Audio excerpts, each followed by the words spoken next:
ये कहानी आशापुर नाम के एक छोटे से गांव की है। आशापुर गांव के लोग साधारण जीवन जीते थे। इस गांव में ज्यादातर किसान थे जो अपनी आजीविका के लिए बारिश पर निर्भर रहते थे। इसी गांव में रामू नाम का एक किसान रहता था। रामू मेहनती और ईमानदार था, लेकिन वह हमेशा अपनी किस्मत को कोसता रहता था। और आखिर कोसे भी क्यों ना, रामू बहुत मेहनत करता था, परंतु उसकी फसल कभी समय पर नहीं पकती, और जब पकती तो बारिश या सूखा सब बर्बाद कर देता।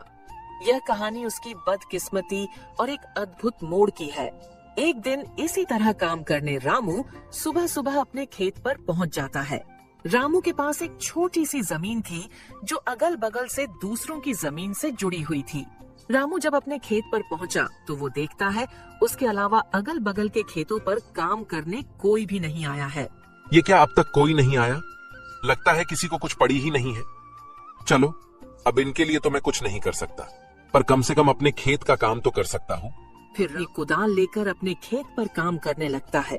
काम करते करते सुबह की दोपहर हो जाती है, पर रामू अपने काम करने में इतना व्यस्त था कि उसे तो समय का पता ही नहीं लगता है। तभी थोड़ी देर में उसकी पत्नी गौरी उसके लिए खाना लेकर आती है। सुनते हो, आओ आकर खाना खा लो। गौरी की आवाज सुनकर रामू को समझ आता है कि दोपहर हो गई है। अरे ये क्या दोपहर हो गई? समय का तो पता ही नहीं चला। चलो, अब गौरी खाना लेकर आ गई है तो खाना खाकर थोड़ी देर आराम करके फिर काम करता हूँ। रामू गौरी के साथ खेतों के पास वाले पेड़ के नीचे बैठकर खाना खाने लगता है। क्या हुआ जी? लगता है आज कुछ ज्यादा ही थक गए हो। हाँ, आज सुबह से लगातार खेतों पर काम कर रहा था। सुबह की दोपहर हो गई, पता भी नहीं चला। तो आपने थोड़ी देर आराम क्यों नहीं किया? मैं क्या करता, अगल बगल के खेतों पर कोई काम करने आया ही नहीं, तो मुझे लगा अभी दोपहर होने में समय है, इसलिए मैं भी लगा रहा। वो तो तुम आई तो पता चला कि दोपहर हो गई। क्या हुआ, अब तक कोई आया क्यों नहीं खेतों पर काम करने? वही तो, इन लोगों का ही सही है, जब मर्जी आते हैं, जब मर्जी जाते हैं। और एक मैं हूँ जो इतनी मेहनत करता हूँ, फिर भी पता नहीं कैसी किस्मत है मेरी, जो हमेशा कोई ना कोई बहाने से मेरी मेहनत बर्बाद कर ही देती है। रामू को इतने परेशान देखकर गौरी उसे दिलासा देने की कोशिश करती है। आप इतना क्यों दुखी हो रहे हो? आपको पता है ना, आप मेहनत करते हो तो बस, किस्मत को क्या कोसना। आज आपकी किस्मत साथ नहीं दे रही है, पर क्या पता कल आपकी किस्मत आपका साथ देने लगे। हाँ गौरी, पर ये कल कब आएगा? कब मेरी किस्मत मेरा साथ देने लगेगी? मैं जब सोचता हूँ कि इस बार कोई परेशानी नहीं होगी, तो फिर कहीं ना कहीं से कोई ना कोई परेशानी आ ही जाती है। कभी कभी तो मुझे लगता है कि विधाता को भी मुझे परेशान करने मजा आता है। आप निराश मत होइए। देखिए, आप बस अपने मेहनत पर ध्यान दीजिए। मुझे पूरा भरोसा है कि आज नहीं तो कल आप खुद मुझे कहेंगे कि लगता है किस्मत मेरा साथ दे रही है। देखते हैं गौरी, ये समय कब आता है।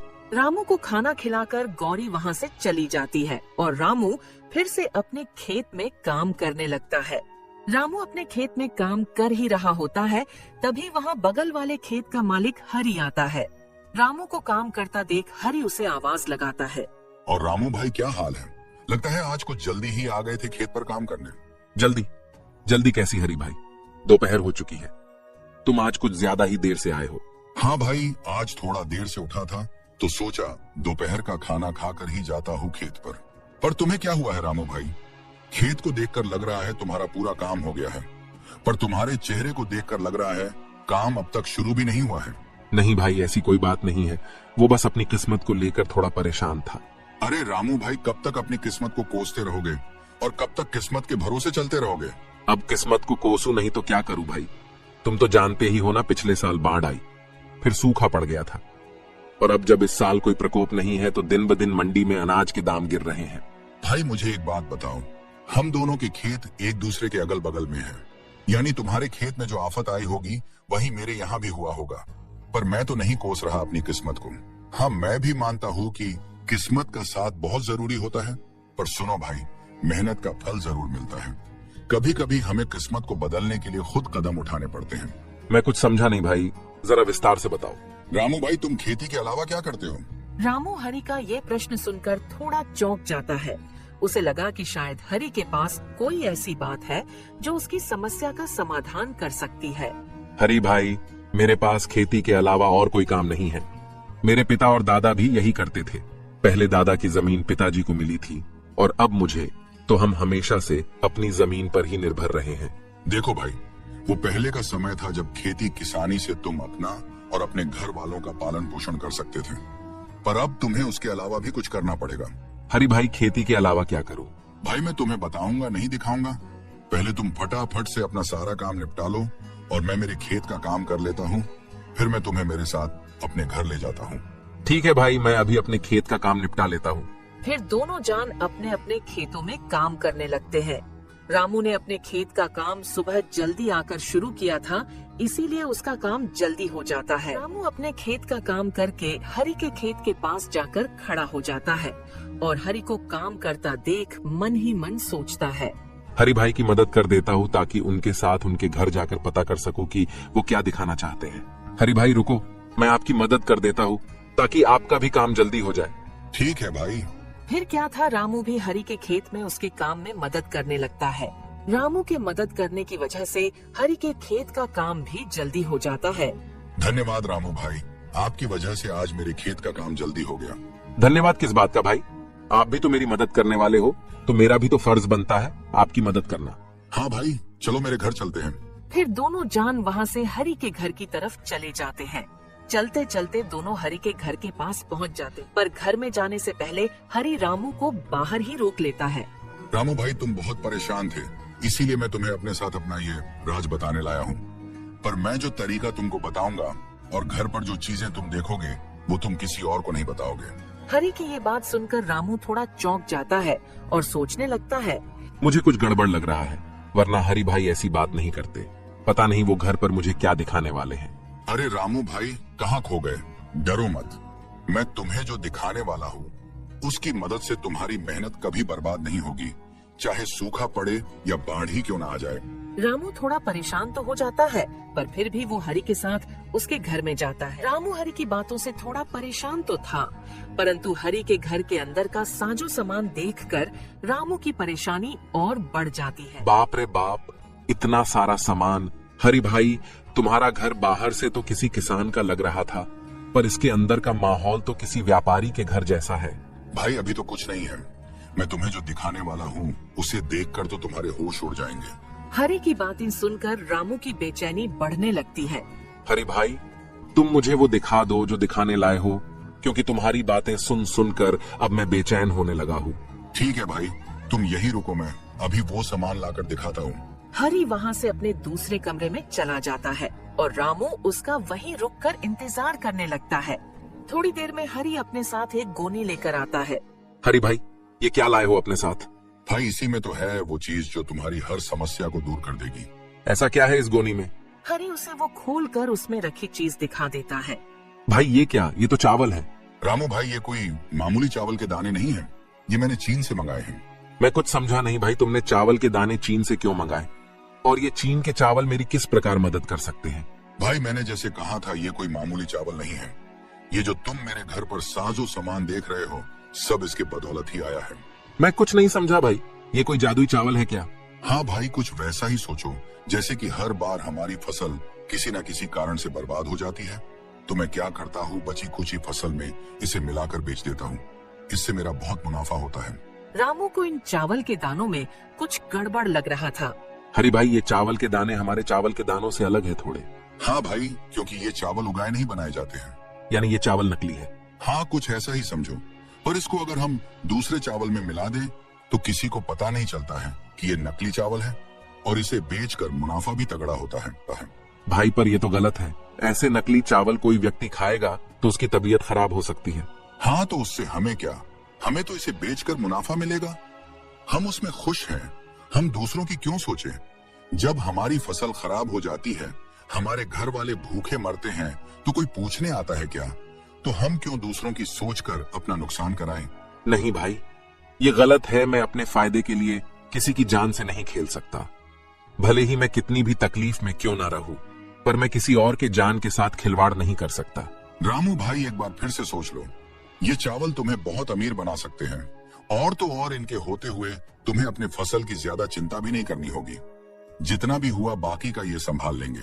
नहीं भाई, ये काम मुझसे नहीं हो सकता है, चाहे कितना भी फायदा क्यों ना हो। ठीक है भाई, जैसा तुमको सही लगे। हाँ भाई, चलो फिर मैं चलता हूँ। रामू हरि के घर से निकल जाता है रामू फिर से परेशान होकर अपने घर की तरफ चल पड़ता है। चलते चलते रामू परेशान हालत में एक पेड़ के नीचे आकर बैठ जाता है। अब क्या करूं मैं? अपने नसीब को कोसूं या नहीं? कुछ देर पहले तक लग रहा था कि मुझे कोई नई राह मिल जाएगी जो मेरी किस्मत को बदल देगी, पर आखिर हुआ वही, फिर मेरी किस्मत दगा दे गई। अब मैं क्या करूं? आखिर कब तक इस किस्मत को कोस के काम होगा मेरा? रामू परेशान होकर पेड़ के नीचे अपने आप से बात कर रहा होता है।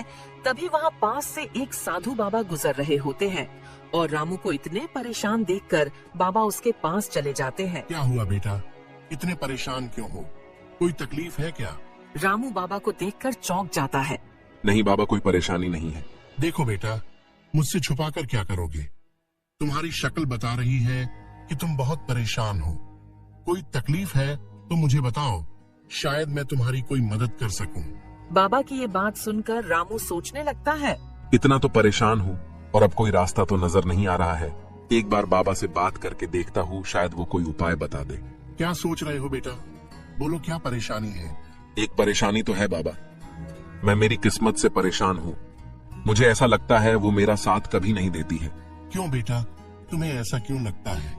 बाबा, मैं एक मामूली किसान हूँ जिसका सारा संसार खेती बाड़ी पर निर्भर है और मैं पूरी ईमानदारी से अपने खेत पर काम करता हूँ, पर मेरी किस्मत कभी साथ नहीं देती है। कभी बारिश मेरी फसल खराब कर देती है, कभी सूखा पड़ जाता है और किसी साल फसल बच गई तो उस साल मंडी में फसल की दाम कम हो जाती है। बेटा, तो तुम किसानी के अलावा कुछ करने की क्यों नहीं सोचते हो? बाबा, मेरे पुश्ते किसानी ही करते आ रही है और फिर मैं किसानी कैसे छोड़ दूं? और किसानी छोड़ना तो कोई तरीका नहीं है ना बाबा। इसी तरह अगर हर किसान परेशान होकर किसानी छोड़ दे तो लोग तो भूखे मर जाएंगे।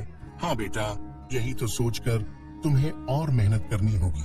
बाबा, मैं मेहनत करने से पीछे नहीं हटता, पर आखिर मेरा भी घर परिवार है। मुझे मेरे अलावा उनका भी देख सोच कर चलना पड़ता है। बेटा, तो जिस तरह तुम परेशान हो उसी तरह तुम्हारे साथ वाले किसान भी तो परेशान होंगे ना। तो तुम सारे मिलकर कोई उपाय ढूंढो। शायद सारे लोग मिलकर कुछ सोचे तो तुम सभी की समस्या दूर हो जाए। बाबा, मेरे अगल बगल वाले में से तो कुछ ने दूसरा रास्ता चुन भी लिया है, खेती से पैसे बनाने का। बेटा, तो तुम उनसे पूछो और उनका तरीका अपना कर देखो, शायद तुम्हारा भी काम बन जाए। नहीं बाबा, मैं वो रास्ता नहीं चुन सकता, मुझे वो सही नहीं लगा।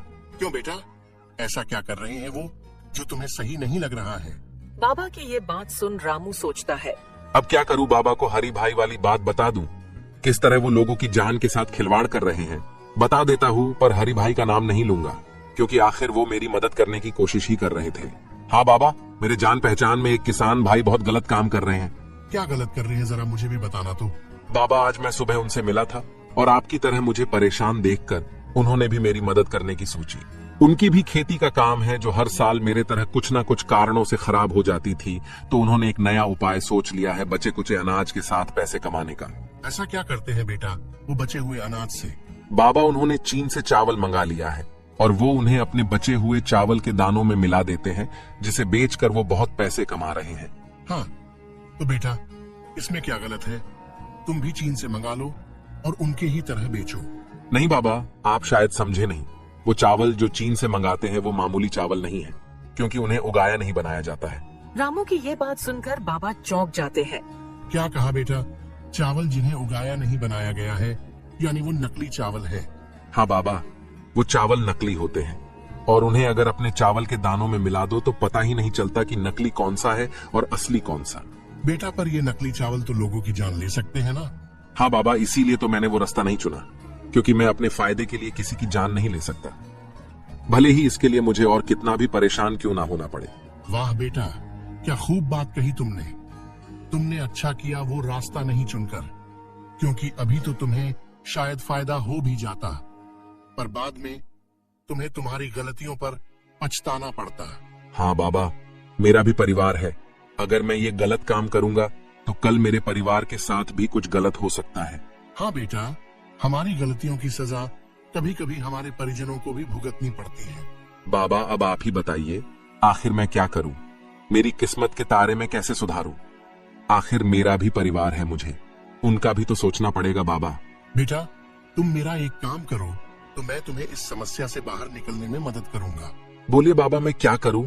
मैं आपके सारे काम करने तैयार हूं, बस आप मुझे इस समस्या से बाहर निकालिए।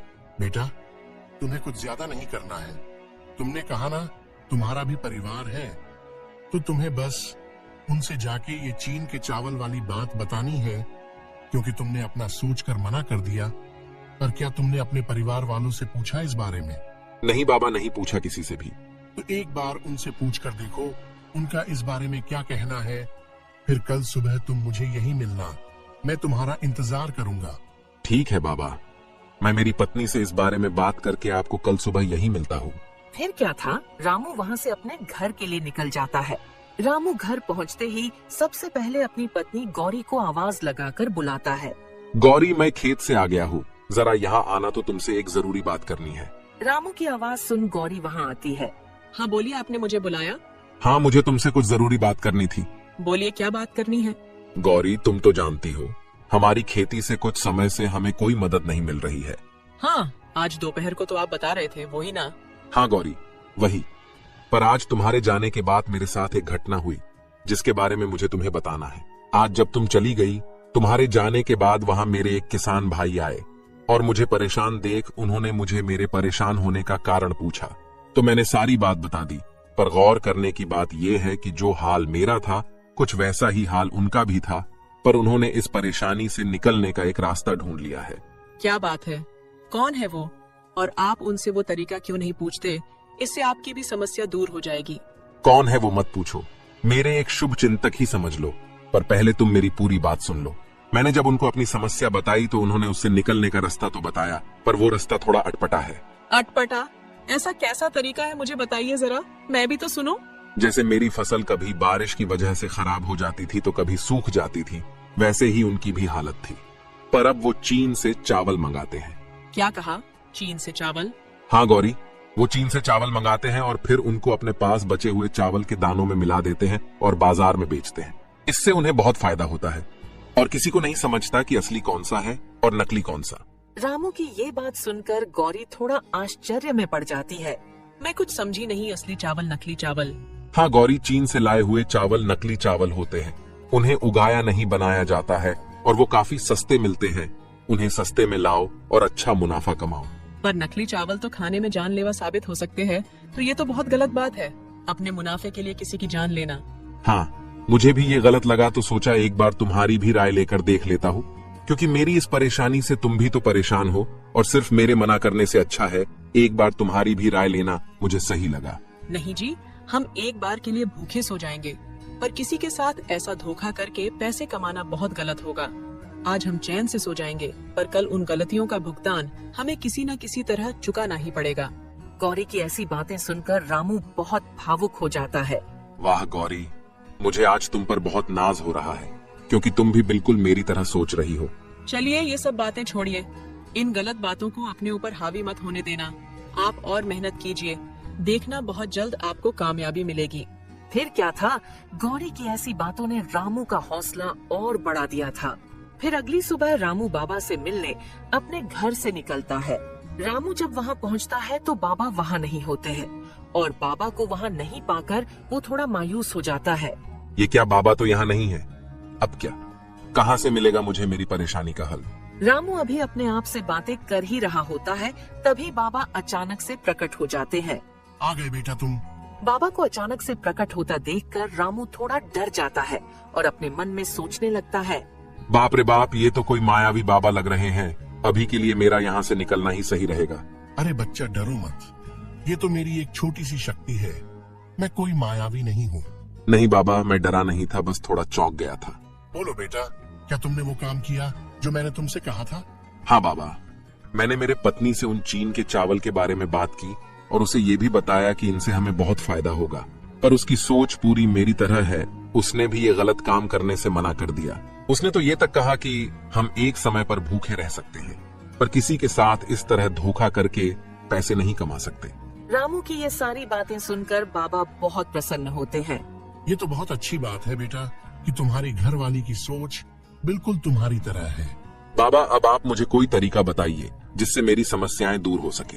हाँ बेटा, रुको, मैं तुम्हारे लिए कुछ लाया हूँ जिससे तुम्हारी सारी समस्याएं दूर हो जाएंगी। बाबा फिर उसे एक पोटली देते हैं। बाबा इस पोटली में क्या है? बेटा, इस पोटली में जादुई मिट्टी है।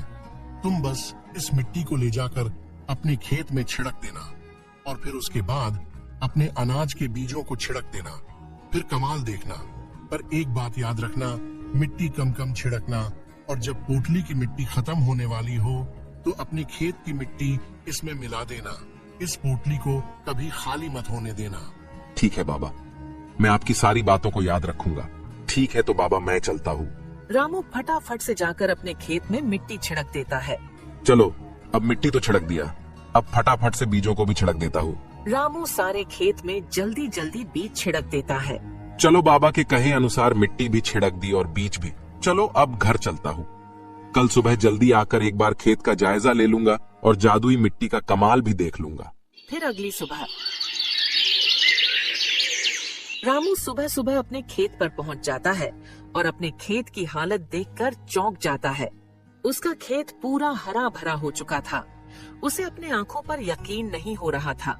आखिर बाबा की बात सही हो गई। अब इस जादुई मिट्टी से मेरी सारी परेशानियां दूर हो जाएंगी और आखिर गौरी की बात भी सही हो गई। अब किस्मत भी मेरा साथ देगी। दोस्तों, इस तरह रामू और गौरी के नेक दिली ने उनकी बदकिस्मती को बदल दिया और अब उन्हें अपने किस्मत को नहीं कोसना पड़ेगा। दोस्तों, इस तरह की और शानदार कहानियाँ देखने के लिए हमारे इस चैनल को सब्सक्राइब कर लें।